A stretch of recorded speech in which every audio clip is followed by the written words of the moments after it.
everyone, we are talking to B K SONI Ji today. He is CMD for Eco Recycling Limited. How are you, sir? I'm absolutely fine. What about you? I'm fine, thank you. We have interviewed him 7 months back too, so you can go back in the description and see his previous video. So let's start with the questions today, sir. Please go ahead. Yes. Sir, please tell us about your June results which have come. So, the June results were fantastic. There is no doubt about it. And that was the first quarter of the year of 23-24 and the first quarter of the e-waste management rules 2023. 22, actually the rules are 22, but with effect from 1st April 23, which became effective. So the first quarter of the rules and first quarter of the results of Eco Recycling Limited, both were very fantastic. Okay. So what are the expansion plans? So, with the implementation of these new rules, the responsibility on the producer is very high and very significant, and the business volume has also gone up in e-waste industry. What was 18 years before when I started the journey was only close to about 150,000 metric ton of e-waste generation in that year versus 23. Now we have 4 million metric ton of e-waste. It's a substantial jump. And in the next 5 years, you are going to see probably about 6 to 8 million metric ton of e-waste generation in India. Secondly, that in the new rules, 106 items of electronic waste has been covered. Previously, there were only 21 items. So, five-fold jump has been provided for in the rules, which itself is a very significant approach on behalf of the government, and industry welcomes such kind of steps by the government. Okay. So what are the new strategy for growth?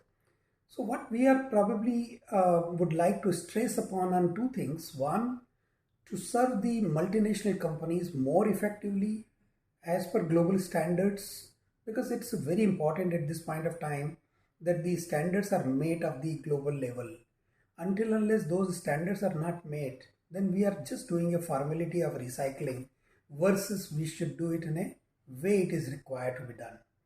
Following R2V3 standards, which is globally the highest standard today in e-waste management industry, is one such focus area. And second, we want to really assist to the producers who are willing to fulfill their obligation and meet their responsibility as per the e-waste management rules 2022. These are the two areas where we are focusing on, and we are enhancing our capacity with the 18,000 metric ton to be added in the current year, which we hope to probably get utilized in next 2 years time from the date of its implementation. Okay. So after the new government rules have come in, how do you feel the industry will go now?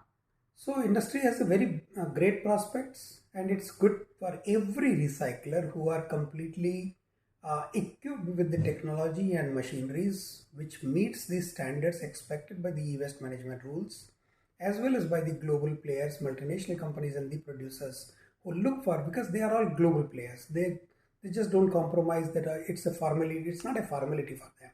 It's a real requirement they want to meet, because they know for sure it's an environmental responsibility, it's a legal responsibility, and it's a social responsibility.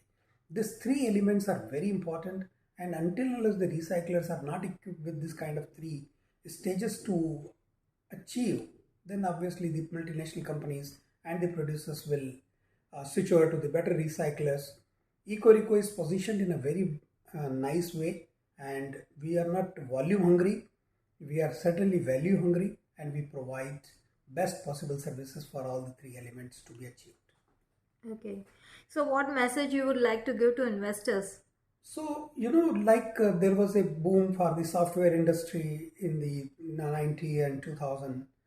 Same is the case for the recycling industry with effect from 1st April 23. Very precisely, I am saying.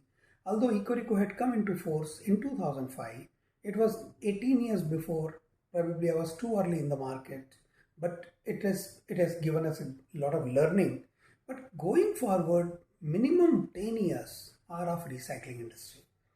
And if you as an investor, you can evaluate EcoReco along with other investment opportunities before you, but certainly go for a long-term investment in recycling industry. More particularly, I will stress upon on the lithium-ion batteries, automobile recycling, electronic waste recycling. These are the areas which are going to prominently give you one of the finest returns in a decade from now. Okay. So any other point you would like to add? No, I will certainly say, would like to say that Ecorico is completely a zero debt company and is doing expansion out of its own funds, sitting in the balance sheet in the form of liquid assets and the profits.